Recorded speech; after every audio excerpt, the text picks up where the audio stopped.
There is Nico preparing to give his talk of implementing E2E from scratch. Deutsch, English? English? Okay. I will try. As already mentioned, this is from scratch. So in the 10 minutes before this talk, I started preparing the slides. As such, they are not very finished yet. But also, this is supposed to be a workshop. So I'm not sure if you can see the URL over there. Maybe I can. It's just matrix summit dartpad.nico.dev.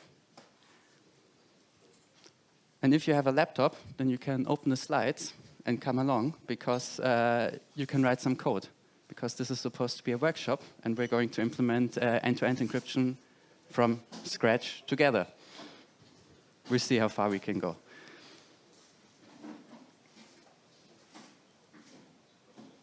Everybody got that far? And did the website actually work on a computer that's not mine? Anybody could open the slides? Maybe some feedback? Okay. Then let's start. First, a disclaimer, because many people asked me about it already. From scratch is a very vague term. So we're not going to build our own CPU. We're not going to implement AES. We're just going to use an ON library and then do all the matrix stuff that happens on top there. So we're just focusing on the part that's actually happening in the matrix spec.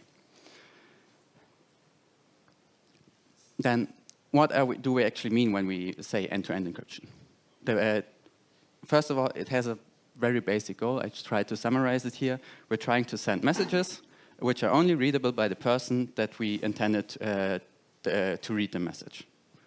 If that's our basic goal, we can then split it up a bit more.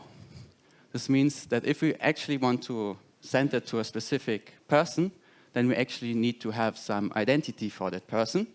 We need to be able to verify that identity, and we need to somehow be able to authenticate the identity so that they can prove that the message they sent was sent by them.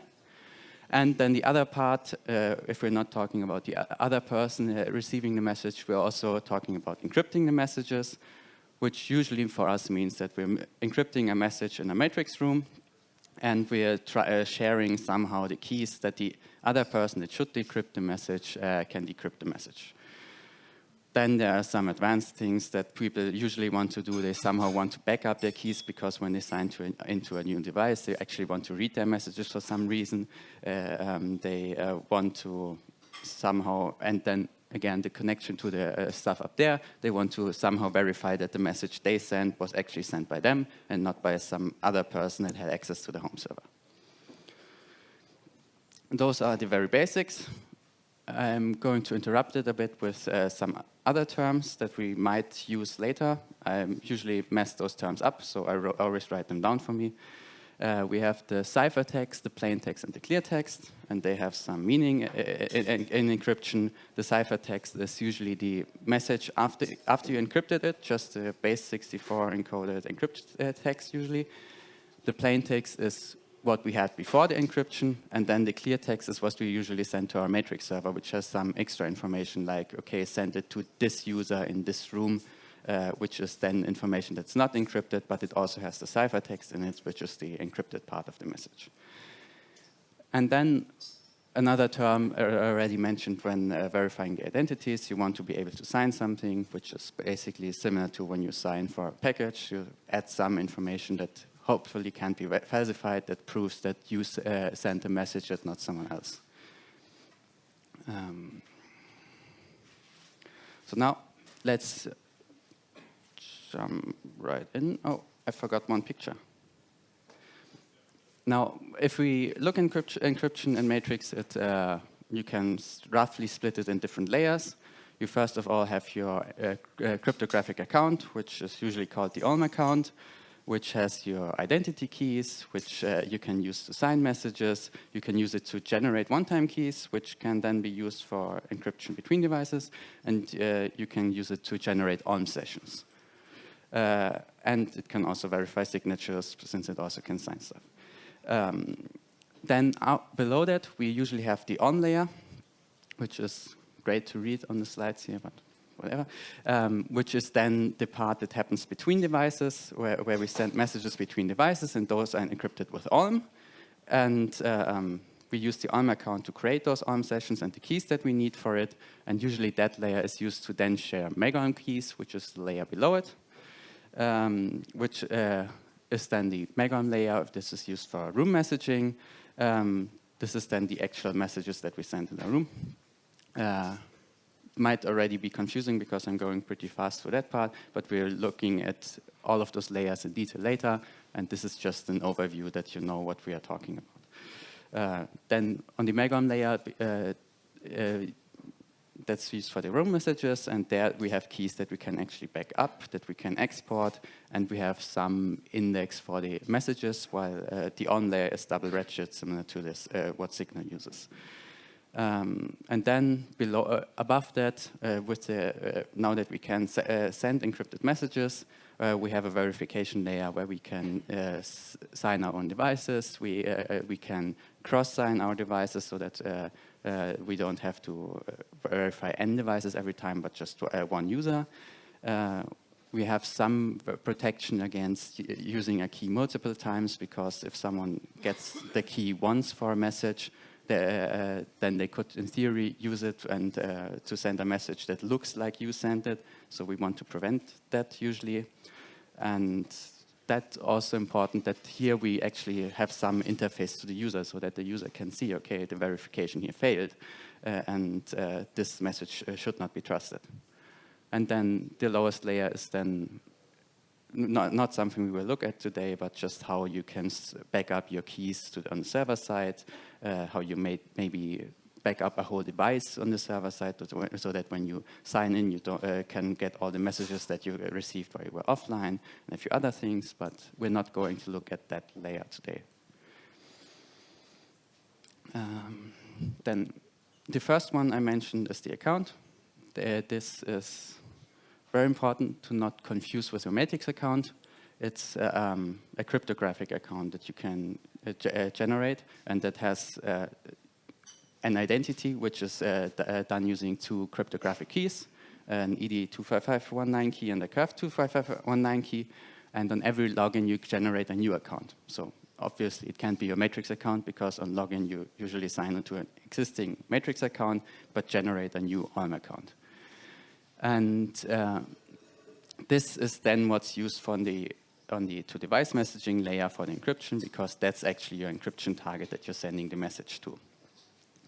And this account usually gets a device ID from the server side, but never use that to verify the trust with a device, because that's a server-generated key, and you can actually on login say, I want to have this ID. And so obviously it can't be secure. You actually need to verify the identity keys to talk to other users, and the device ID is just used for the routing between the devices. Now we come to the workshop part of this talk. As you can see, there's actually an editor here. If you have these slides open, then you can actually open them and edit the code and play around with it.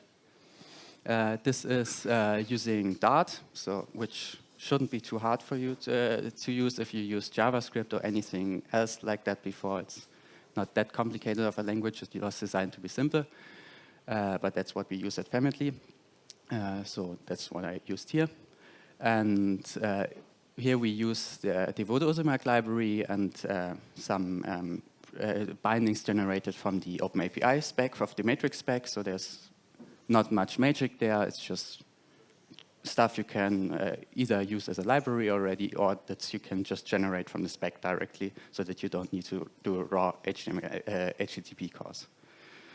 And so now let's just walk through how we would create a new account if we wanted to do encryption. I'm not going to do the login part yet here for now, because we're just looking at how we create the account. Then maybe we can look at how we actually do the login and upload that stuff later.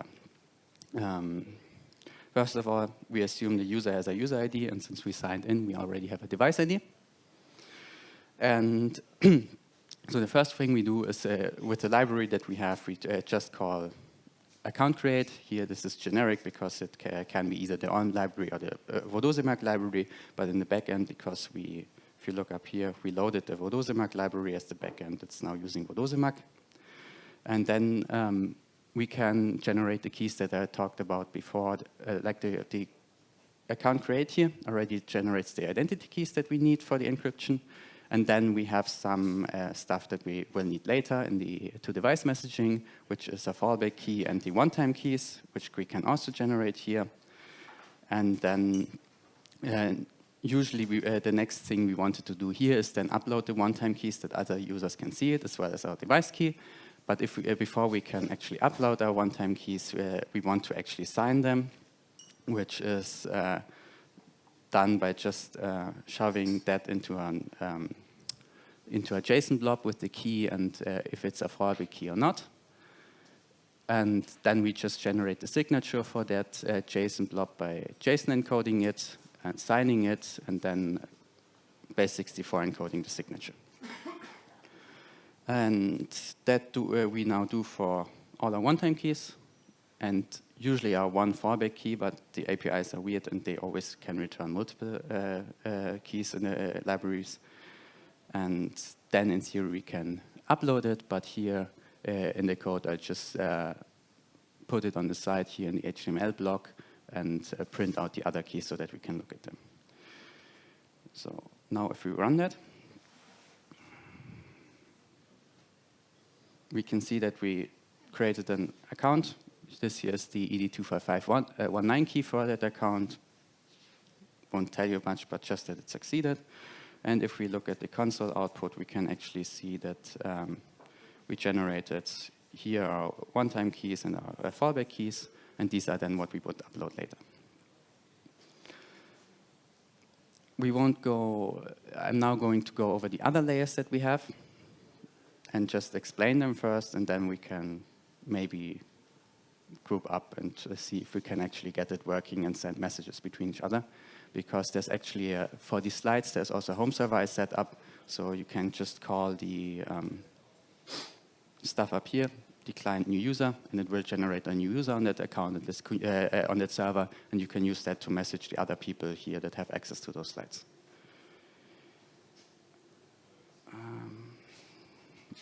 Now we have created our Olm account. So we want to look at the next layer, the to-device messaging, which is then used to send messages between those different accounts.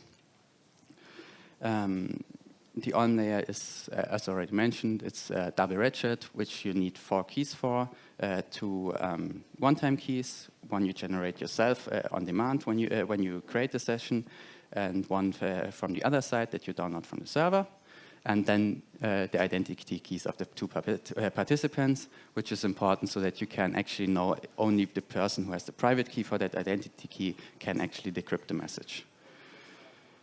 This is then used to send you can use it to send a message to each of the accounts. Usually people have multiple Olm accounts on their matrix ID, so you use encrypt one Olm message for each of those devices that every participant has, and then send them all together in one send to device call. And yeah, they can only be decrypted if someone has one private part of the one-time key and one private part of one of the identity keys. And these Olm sessions is something that usually people aren't quite aware of, but an Olm session is reused so long until it breaks. It doesn't have a rotation period usually, which means that if your Olm layer breaks and nobody notices it, then the encryption between those users will just be broken forever. There's one recovery mechanism that the other side then creates a new session and sends you some message. Then the new Olm session will be created, and I think some clients also have some way to drop the Olm session and create a new one. But yeah, usually you store that session and use it until you notice it's broken. Then when we actually encrypt an Olm, yep. Okay, so backslide. How can it be? Like, what is it broken? Or How it can break the Olm session. That can, for example, be if you miss a few messages in between, then it can be that you can't decrypt the new messages anymore. I think there can also be just that you lost the private part of your OIM session, and then you can't decrypt it anymore because you have obviously not the private key to decrypt it. And there can also be cases where you, because it's a double ratchet, and if you don't persist your OIM session properly, and then ratchet it forward from an old point to again, then the other party will think, okay, you did something bad, and so it will say it can't decrypt it. So a few times I've tried where friends boot up their home server again after a year or something. And we can message each other until we message each other in a different room, and then the original room will work again. With this, I've seen that happen.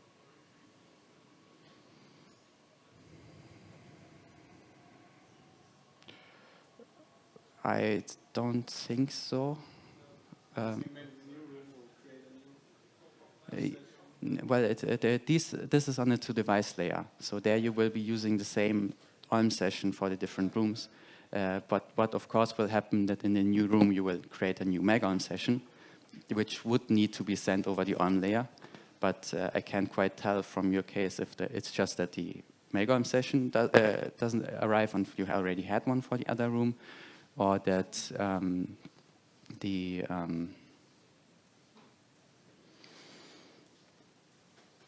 or that it's the OIM layer that breaks in between. It could be that, for example, if you start up if you use the database backup and restore that to an old state, that now if it will send out old OIM messages which won't be decryptable. And that would cause things to break if you send an old OIM message again, I think. And some cases like that, where it could also break if you like skip OIM messages in between.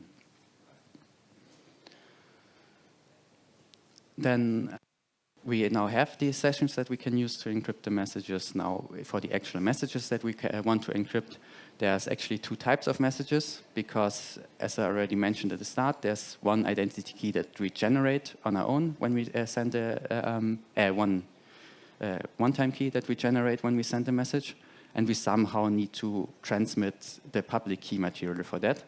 So we have the pre-key message, which includes the public key material for that. And then once we have acknowledged that the other side actually received that key material, then we switch to normal messages, which are much compacter because they don't need to include the public key there for the other side to use the encryption. We can only do that when the other side has actually sent us something back, because otherwise we can't know if they just didn't receive the other OIM messages. And because OIM tries to be resistant against that, we just wait for the other party to send us a message, and then we switch to the normal message format. And then after each message, as already sometimes mentioned a bit before, we have a ratchet that we increase, which adds some new randomness to the session, so that if someone had a key in between, but then basically if we have 3 messages, and someone actually could decrypt message 1. If they didn't receive message 2, then the ratchet ensures, because it's a double ratchet, that they also can decrypt message 3. And that's also then what causes us decryption problems if we drop the message in between, because now we can't decrypt the messages anymore. Now, OIM distinguishes between a message I send out and a message I receive. So outbound is when I want to send a message, and we're just fixed. We're just going to quickly look at some code. We're not actually going to step through it, because it actually doesn't work that way it's written right now, since this is supposed to be a workshop, and also I didn't finish the slides yet. If we want to send someone else a message, we first need to query their keys. So we ask the server for the other user, and possibly we can say their device ID, or we just query it for all their devices at once. Give us their identity keys. This is just the public part, and there's no way to this is not verified yet. So usually we want to do some verification step there that we now skip for now to actually verify that this is the identity keys for the right user and it's not something that the server gave us so that it can decrypt all the messages in between. Then we have those identity keys for the user and we assume just for now that they are verified. Then we also need the one-time key for that user, which is not done doing query keys, but doing claim keys, because that can only be used one time. So someone needs to claim it and then it gets removed. And then this key, we can actually verify that it matches to the identity keys if we verify the signature on it, because it's signed by one of the identity keys. And that way we can know, okay, this one-time key actually belongs to that identity key. And then after we have the one-time key for the other side and we have the identity key for the other side, we can then create the outbound OLM session, which we can just do on the account. And the account also takes care that it uses our identity key and generates a random one-time key for us in this case. And then we have a session, an OLM session, and we can use that to encrypt some plaintext message. And then we just send it to the other side. We're using the send to device message server endpoint. And we need to tell the server which users to send this to, which device ID to send this to. And then we have just the event body, which has a type. In this case, it's encrypted, so it doesn't actually have a type that people can use. Or that tells us something about the content. Then the messaging algorithm, in this case, we're using OLM version 1. And then who we are, so our public identity key so that they can look up the right OLM session to decrypt it, and then just the ciphertext of the message. And the message type here is 0 or 1, depending on if it's a pre-key message or not. Now, assuming this worked and the code was actually working, the other side should have gotten a message, and they then need to do something similar. They need to look up our identity keys and then create an inbound session so that they can decrypt the messages. So here again, first we query the keys, and then we look up the key not by the device ID, but by the sender key that actually contains the correct key material. Hopefully we possibly do some verification here that this is actually the right identity key that matches the user that we expected to map it to. And then we look first if we already have an OLM session for that user. Obviously, here we won't have that yet because we never did that before. But first, you always want to check that you use an existing OLM session so that you don't get forced to create new OLM sessions every time, and possibly which could possibly be used by an attacker. So here we just look into our database if we have for the user and the sender key, if we have an OLM session, and if we find one, we can just use it to decrypt the message, and that's just the one call you need there. If we don't have one, the message type is already a normal message type, then we can't decrypt the message. This is one message you might get in Element, or it possibly doesn't show it to you anymore, but that the OLM channel is corrupt and it can't decrypt the message. This is if it received a normal key message but didn't actually have a session for it. If we if we receive a pre-key message, we can then create the inbound session, and this just uses the sender's identity key and the message body for the message. Then we can use that to decrypt any future messages, and we should somewhere start. This is pretty much all we need for on the OLM layer. Now we have, assuming this all works, we have some way to send messages between devices that are encrypted, and we can somehow verify the identity. So now we can use that, hopefully, to send messages into a room. The room messaging doesn't really have a way to verify who sent that message. The only way you can verify who sent that message is because you know that you got it from some specific device on the OLM layer. And if you back up the keys or something, then there's no way to verify the identity of the key anymore. And this is a bit annoying, but it does ensure that messages that are sent into a room can't be tracked back to a user without having to assume that it possibly could also be sent by someone else. And yeah, you only know that someone encrypted it because they sent you the key for that message to decrypt it. For the room messaging, we're using MCS2023, which doesn't really have much in common with OLM, but has a similar name because it's in the same library. This is, instead of a double ratchet, it's a single ratchet. So it has basically an index that counts up for every message and is used to derive a new key.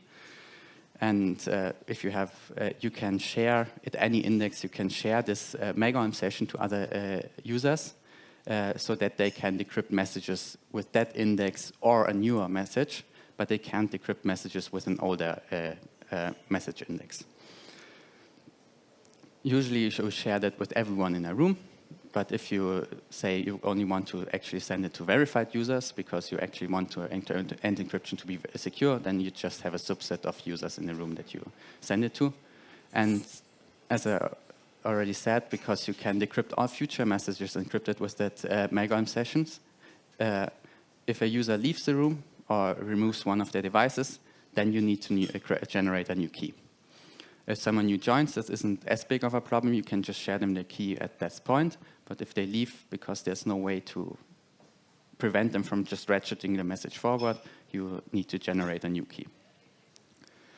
MCS2023, if you look into it, is basically just a symmetric encryption. It's just an AES key that's generated basically and has some way to sign a message that you actually have the sending part of the MCS2023 session, but it doesn't transmit any user signature. And it has some magic to how it generates the key so that you can actually go backwards. And yeah, as already said, it also distinguishes between inbound and outbound because the outbound part only has the way to add the signature, and the inbound part can't actually add the signature that says, okay, I encrypted this message. For the outbound messaging, it's very simple. There's no need to query any device keys or anything. You just create the outbound session, then you can use it to encrypt stuff. You maybe want to actually back up the inbound part of the session so that you can later read your own messages again. But there's not much to the MCS2023 stuff. That's actually the simple part. If you look at this in the code, this is called a group session in the libraries because you're can send it to multiple parties. It's very confusing to me, the name, but that's how it is. And you just create a group session, and then you can use it to encrypt messages. For example, here we have some payload, and we just call encrypt on the group session, and that gives us back the ciphertext, which we can then put in an event that we can send into a matrix room. There's something I do here is that as soon as I create a session, I also create the inbound session for it, because if I first encrypt the message and then convert it to an inbound session, then I can't decrypt the message I just sent. I just encrypted because it's already ratcheted it forward. And yeah. Also, what's important is that you actually then persist after every time you encrypt a message, you persist the group session. Because if you don't, then other clients will see, okay, you used the same message index twice. Someone is trying to do something weird in this room and then will fail to decrypt both messages. And the same thing is with the inbound session. If you don't persist it early enough, then you won't be able to read your own messages. Then for the other side, that they can decrypt the messages, we basically just send them the inbound session. And they can then use that to decrypt the messages. Because they got it on the OLM layer, they can use that to verify, okay, who sent me that key. And if they don't have that information, then they can't verify who actually sent the message. We can look in multiple places for the key. We might have stored in a database already. We could have stored in an online key backup. Or we can also ask the sender to send us the key again, although we can then verify that it was actually intended to be sent by them. This won't work with the Rust SDK because the Rust SDK doesn't answer to key requests from other users anymore. But it works with any other client. And then, usually some code is there checking that we haven't used that index before. So how does it work? We look into our database to find the inbound session. We looked it up by the room ID and the session ID that's in plain text in the event. And if we find it, then we can use it to decrypt the ciphertext of the message, and that will give us back the plain text of the message and the message index. And then we need to look into our database if we have already. I think this logic is actually the wrong way around here on the slides. We use it, look up in the database if we have already used that index for a different event ID. Yeah. This is about how much as we prepared for the talk. Now we can go over to the actual workshop part, if you want, and we can try it if we can send actually encrypted messages to other users here, if you want. Or if you think that's maybe a bit too much, I can also quickly go over how the verification stuff in the upper layers works. I don't know. Do we want to actually try out implementing encryption, or do we want to look at the other stuff?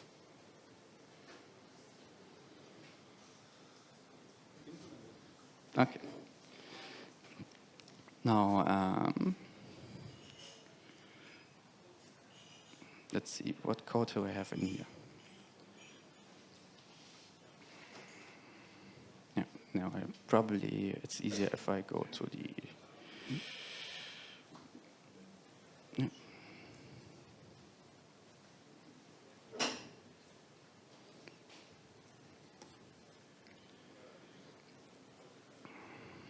So this is the code I showed before, where I generate actually my identity keys and the Alm account. So now we actually want to use it, do that for a real user. So first of all, we need to actually create some matrix client and a user for it. And then we can use that to actually have our user ID here. So, oops.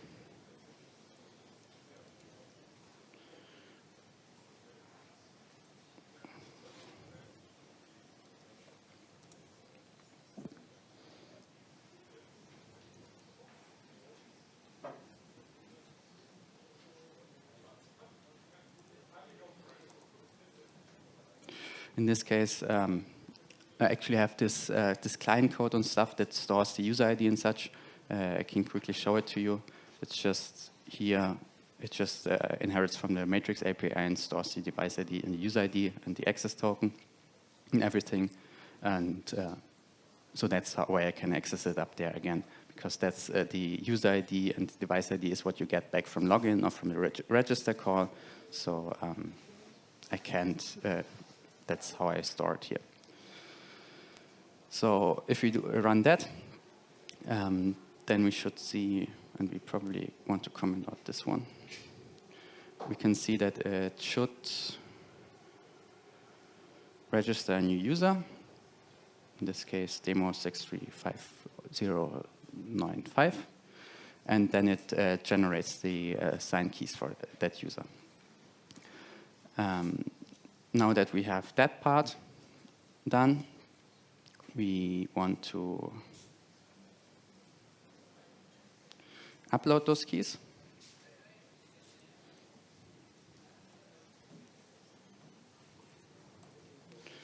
I did have the upload keys calls up there already.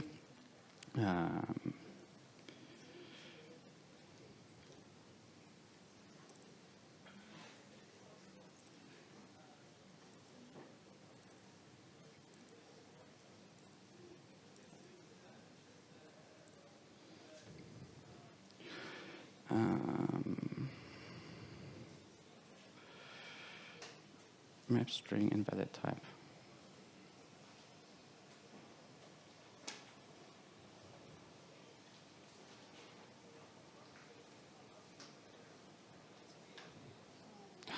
the wrong one.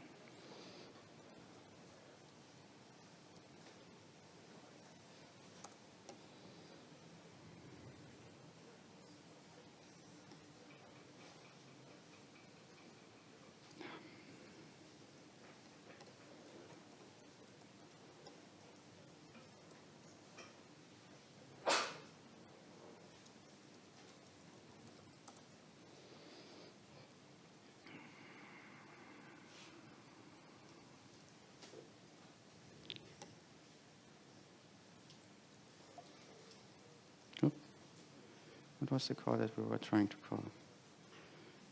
Upload keys.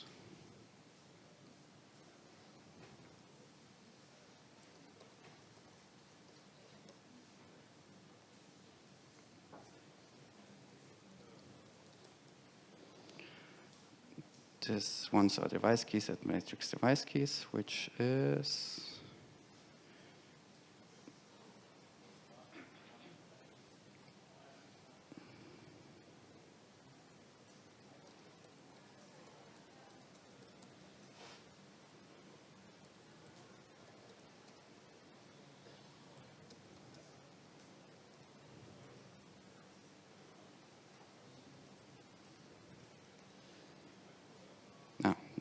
not a name parameter.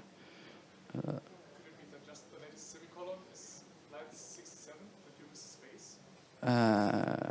That too, but first of all, because this is an API wrapper and it has some structures for the different types, this here actually wants matrix device keys, which in a constructor expects the user ID and the device ID, and the other parameters, list of algorithms,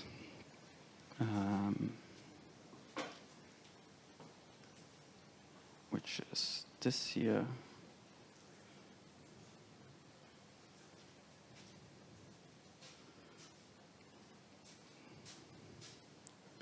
Because we support OLM and MegOLM.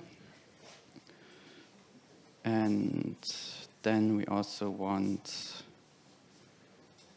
our keys, which should be the identity keys, I think.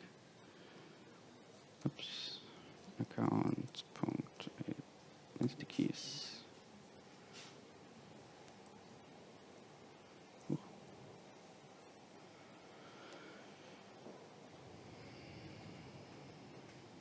Yeah.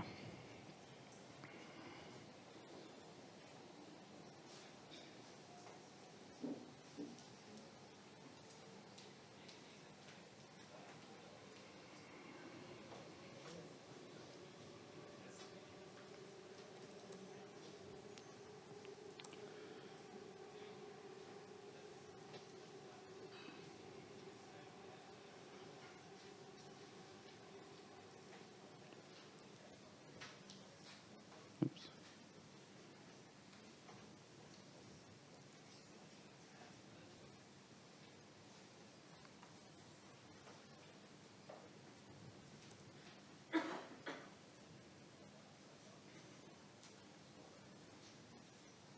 Oops.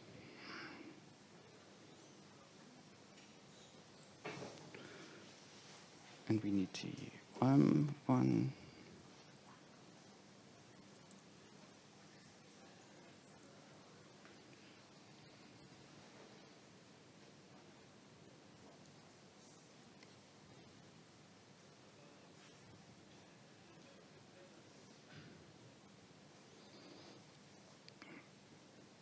Then this parameter is device keys, which should be a map from string to string, so the device ID to the key, which should be this. And if I actually look into that,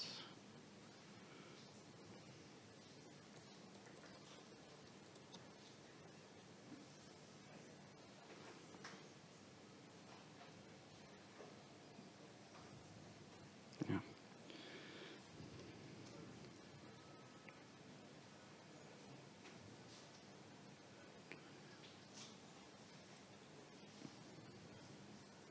Oops.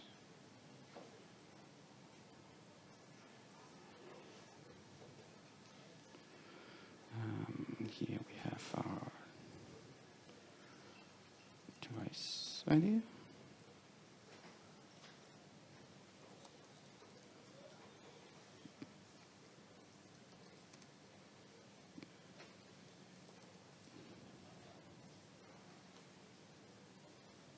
Why does it sign the key here?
This is the JSON.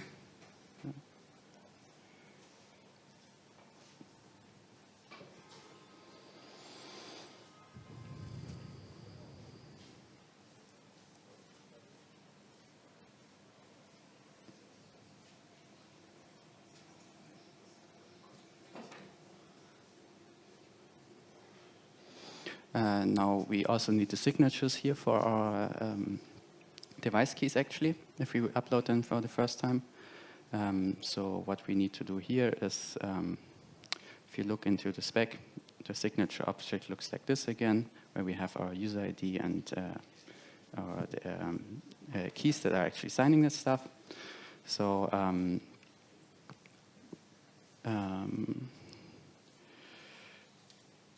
in this case, we generate that by our sign keys function should already be doing that, where it generates the signatures with our yeah, okay, that's basically what we need to do here. So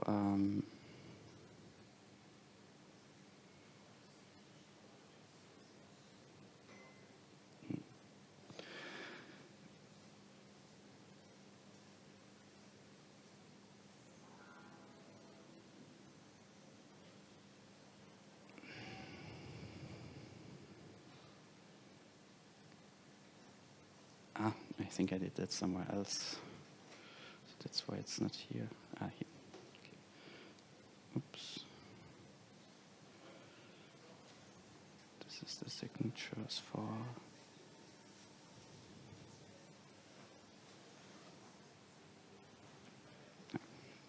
This is the signatures for the whole keys object after we already dumped it.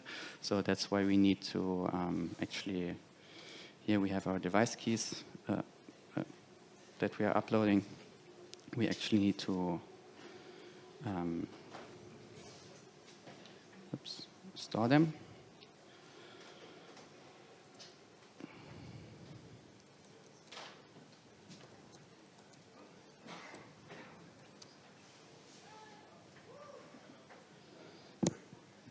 And then we can actually assign it by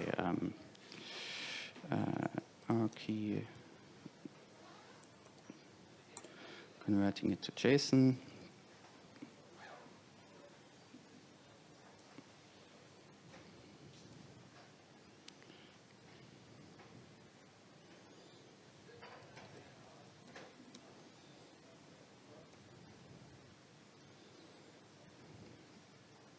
And then signing this with our account.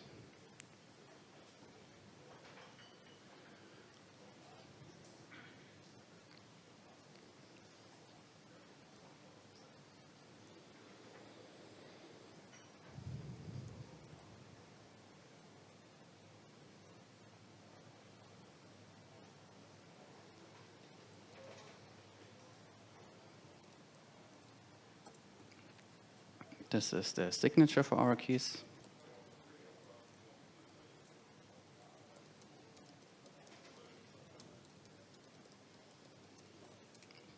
And then we can just add that to the keys again. Here's the signature for our user ID to our device ID.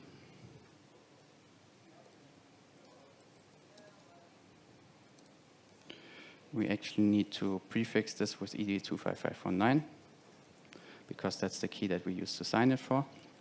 To sign it with, and then we should be able to put our signature here. And this hopefully should now work if we upload this. So if we try to run this, let's see how far we get.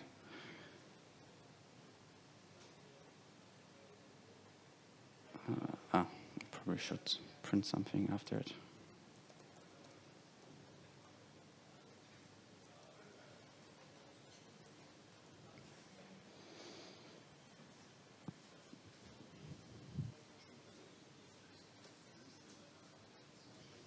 Yeah, and then we actually uploaded the keys. So in theory, someone else should be able to query the keys for that user now. We can probably also do that ourselves. If we here, then just client.query keys for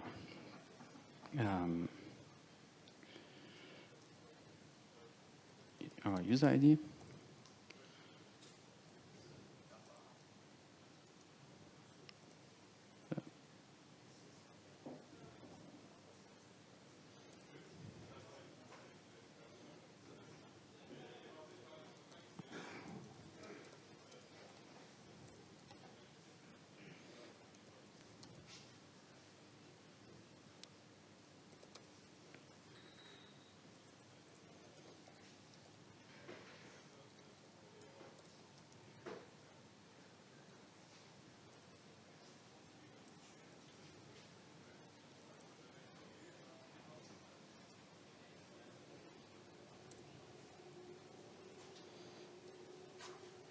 So let's see.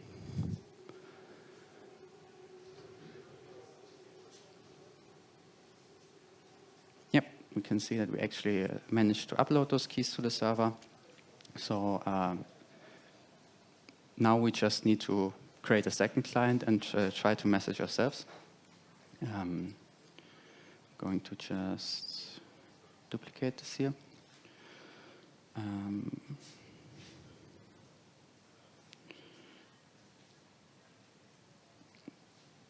So we then want, this is the setup for one user. So we probably want to do that also for the other user. Let's call this one now Alice.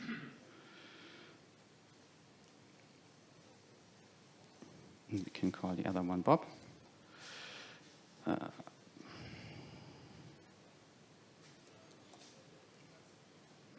And now we can do the same here, that we instead query the keys from the other side.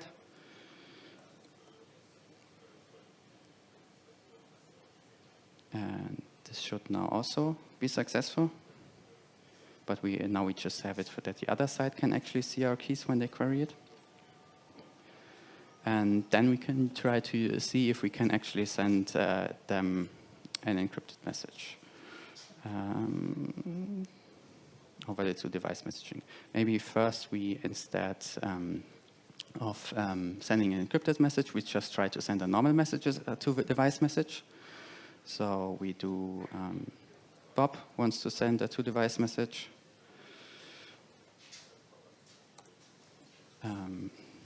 Of type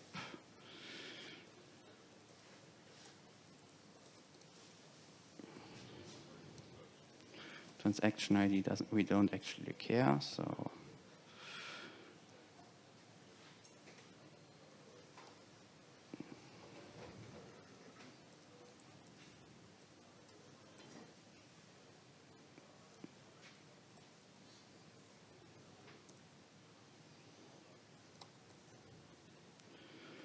And the message that we want to send, we can just make it something really generic.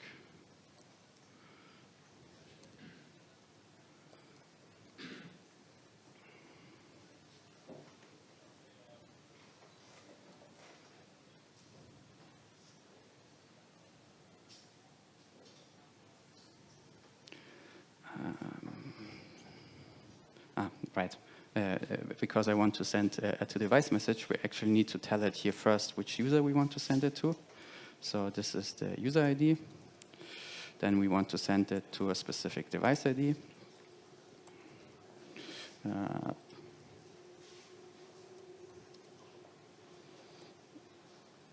And then we have our actual message.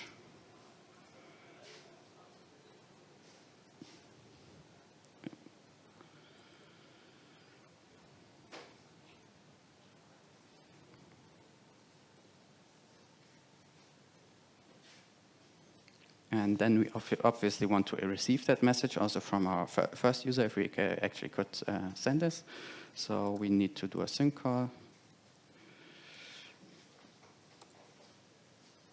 And this should, oops.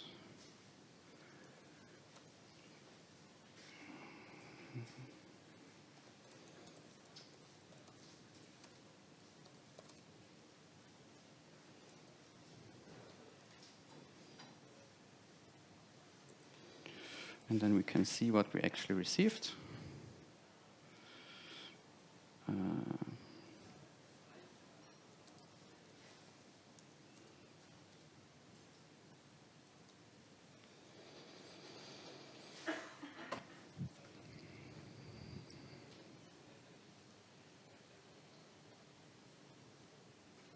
Yeah.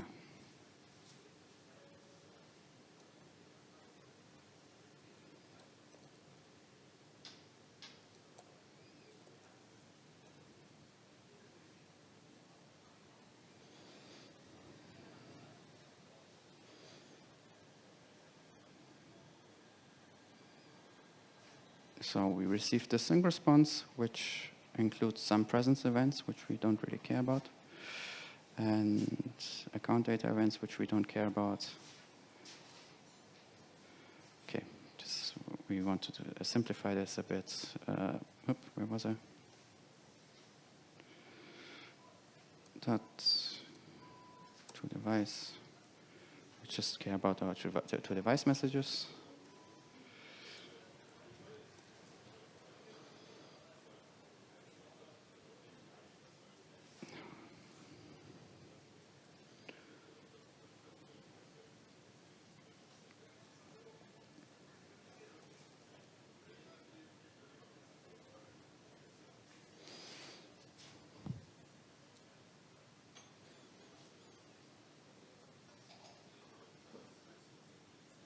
And we did receive our event.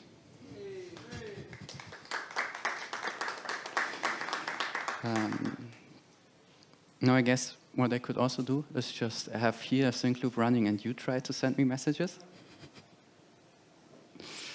But maybe that's a bit too much for something where I'm standing in front of you instead of sitting. It would probably be easier if we were sitting around a table and we could try that out. But yeah, since we can't do that, now obviously we want to encrypt the message. So instead of sending this device message, we actually will try to see if we can encrypt it. If we go back to how we actually did that, we can see that if we want to encrypt a message, we actually need, since we already did that, that we queried the keys, we also need to upload the one-time keys now, which we skipped before. This we do with one-time keys. Oops.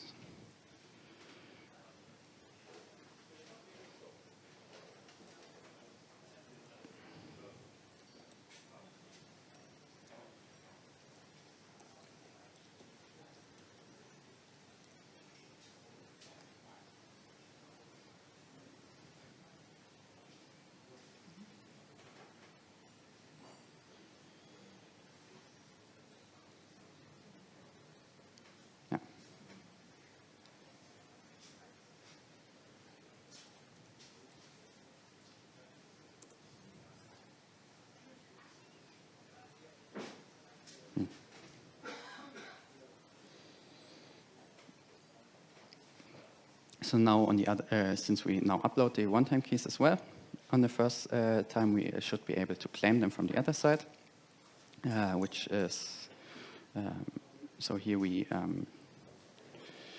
have the, wrong slide.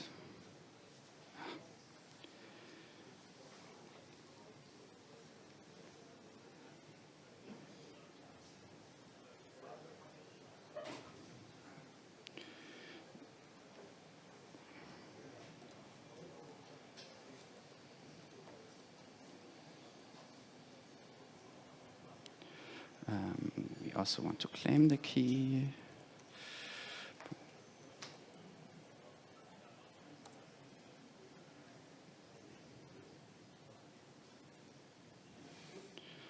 For that device.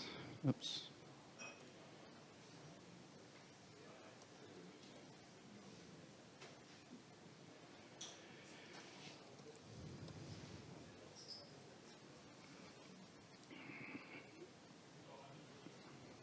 And we also need to tell it which keys we actually want to claim, which, did we have that here? Claim keys? Nope, of course I skipped that part. And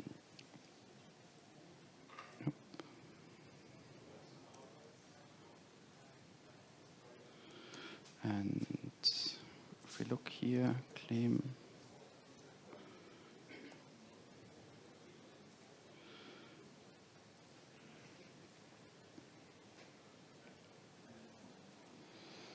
We want to claim our assigned curve key. Oops.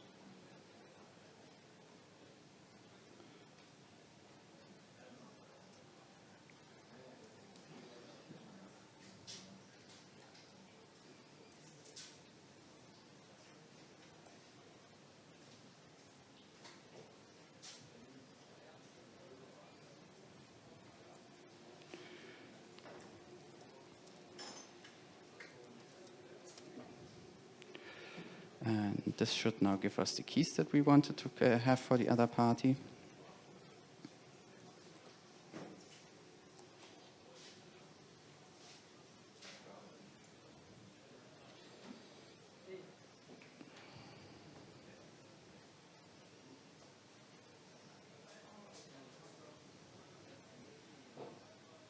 Yeah, no, it actually failed. No, it didn't. Uh-oh.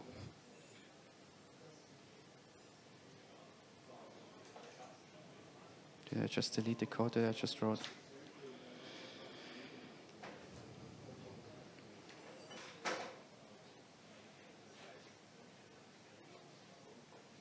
Yep, I just deleted the code by accident. I think we'll cut it here because I don't want to. Yeah, I just deleted the code again that I just wrote, and yeah. But basically, you can go ahead and play around with that if you want with the website. That will be online for a few more weeks, and you can just play around with the users there. Maybe try if you can send messages to other people here, and then if you have any questions about the encryption part and you want to play around with some stuff of that, you can just come to me and ask. Okay. Yeah, that's it.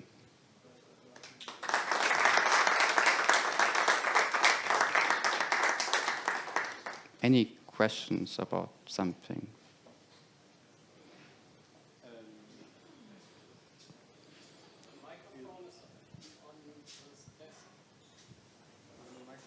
No.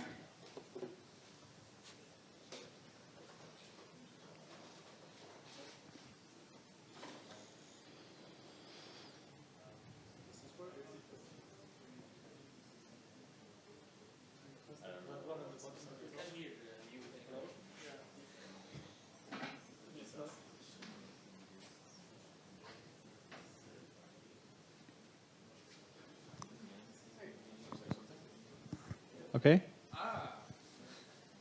I just wanted to ask if this is just like the highest level API those Mac has, or because it seems like there's a lot of foot guns, like, oh, you need to verify this key and do this in the right order. And no, as I said, this is from scratch. So this is the lowest API that you can reasonably be expected to use. Like if you want to, usually if you want a higher level API, you use the Rust crypto crate or something, which does, you just say it, I want to send a message to that user and it does everything in the background. But because I want to show how that works under the hood, that's basically what the Rust crypto crate would have to do. Right. So this, the only thing that this actually builds upon is libolm or something which just implements the ratcheting of the stuff here. Right, the crypto primitives stuff. Yeah, okay.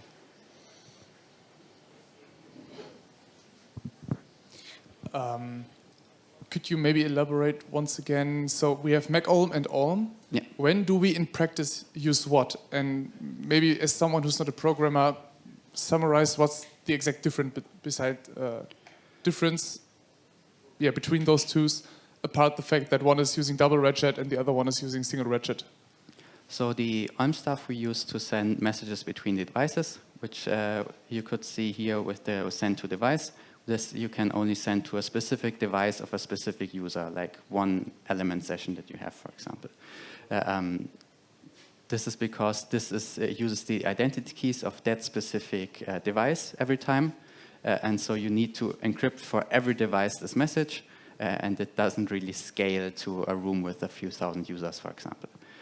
So then you use that only to transfer the keys, the MacOlm keys, and MacOlm is then used for the room messages because that's just very cheap asymmetric encryption, and you already assume just you shared the key to everyone, and so you can just encrypt the message really quickly, and you don't need to share the key unless someone new joins the room, and then you just need to share it to that person. Now you actually need to share the key a bit more often because you don't want to reuse that key indefinitely, so you rotate it after 100 users or after 7 days usually. So you actually need to send out quite a few Olm messages with the MacOlm key specifically, so it doesn't scale that well. And if you have many users, the first message you send after 7 days, you will notice this will takes a long time, and then after that, the next message will be quick. And that's because it first it creates a MacOlm session which goes instantly, and then it needs to send the Olm messages to every user, one for each user. And then after they have all the keys, then actually the message is sent out. Thank you. This is probably stupid, but over which channel is the device keys sent? Like, they're not sent in the room, correct? No, they are actually uploaded to the server, and then you use the server API to download it. So you query the other servers, like other participant servers, I query their servers as well? Or do I query them through my home server? Yeah, basically you upload it to your server, which has then a special endpoint for the clients and over federation to query the keys. There's some federation talk that announces, okay, the keys might have changed and you might want to requery it on the other side. But yeah, that's basically what was this part here with the... if you look at it here, this query keys, this is just an API call to underscore matrix / keys / query. And that will then give you all the keys for the users that you said you wanted to have the keys for. So I only talk to my own server?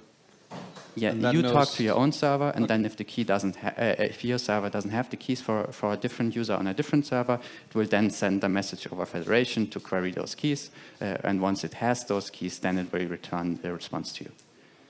All right. Sorry, so just for clarification, in case I would join a room with 10,000 participants and I turn on end-to-end encryption, at least to start a MacOlm session, I would need to send from my local device 1,000 different messages to the two-device endpoint? No, because you can actually send all the messages at once to the two-device endpoint, because as you saw, it has this map here. Okay. That's, of course, the code that I deleted by accident. But if you look at send to, or maybe it's easier to have it here. Send to device. if you look at this, you just specify the event ID, but it doesn't have here the user that you're sending it to. This is actually all in the body, and it's just a map from the user ID to the device ID to then the actual message that you're sending. So you can just send it to Alice and to Bob at the same time by just putting both of those keys in the map there. And you also put all the device IDs there. If it's too large, that request, it might fail, so you usually want to chunk it a bit so that your home server doesn't get overwhelmed with that. But yeah, you can send multiple messages there at the same time. But you need to encrypt each of those messages individually. So you need to have to query all those keys, and that takes a long time. So the biggest load here is actually on the client side to generate this request locally to then send it to the home server. Like for the home server, it doesn't really make that much of a difference, because if you send a message into the room, it already needs to send forward this message to everyone, other server in the room.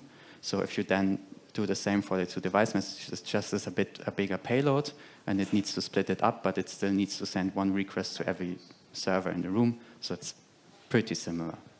Got it. Thank you.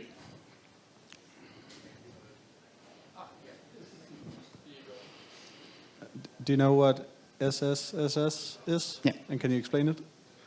Well, it's just symmetric backup where you can store stuff on the server, encrypt it with some key that hopefully nobody knows, and then decrypt it again. So it's basically a generic storage on the server side. The key that you actually use for that is you might have noticed that recovery passphrase. This is the base 58 encoded AES key, I think, that you use for encryption. Or you might have a passphrase which then just does some key derivation to then generate the AES key. And you can store arbitrary stuff in there. Usually you store the private part of your cross-signing keys in there, the private part of your key backup key, but you can also store other stuff in it. It's just stored. In the end, it all maps to account data, and the SSSS part stuff is just how that account data is encrypted. Okay, so it is matrix specific. It's not a general crypto thing. Yeah, it's just like if you look at the... So you actually store your private keys on your server? Yes, but they are encrypted, so you can with your recovery passphrase or whatever. That's right. Yeah. That's also why most clients don't allow you to use a passphrase anymore for your online backup, because many people use the same passphrase as they use for the login.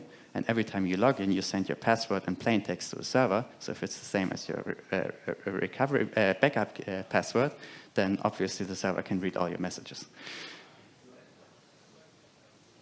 Right. Also, encrypted with a passphrase probably doesn't sit well with a lot of crypto people. Yeah, it depends, because that depends on your client, which like it's the same encryption that something like LastPass or Bitwarden uses. That also you have a passphrase, then it uses that to generate an AES key, and then it encrypts the stuff with that. So it's as secure as something like that. But of course, it depends, as we noticed recently, if you have been following along, that there was a security where they had the rounds that they used to derive the key were too low. So they, it wasn't actually secure, because you could crack it relatively quickly. And if you just use a recovery key, since that is just the base 58 encoded AES key, there's no way to make it more secure than that. Okay. So Matrix is a password manager. Got it. Well, yeah, actually, if you want to download the Nico nightlies, you can also use the media repo as some storage for any big files that you want. So I just it's an object store and a password manager, but it's no longer its own auth implementation. Yes. I love it. Also something you mentioned before with the key queries, there's something that also tends to happen quite often, is that your Synapse server doesn't know that the identity keys or the device keys on the other side have changed. So yeah, that's also something how often the encryption fails when you play it in the backup into your server, because it doesn't notify the other servers that the device keys changed. So the clients don't know that they need to send out the keys to more devices because they never got a notification for that. And since rooms are eventually consistent, because if you notice you're missing a previous event, then you just fetch them.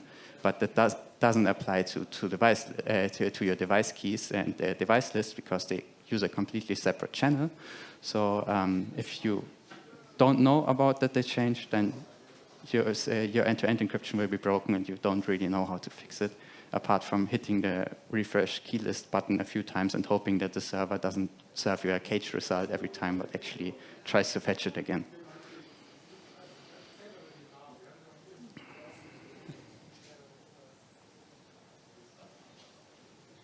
No more weird questions?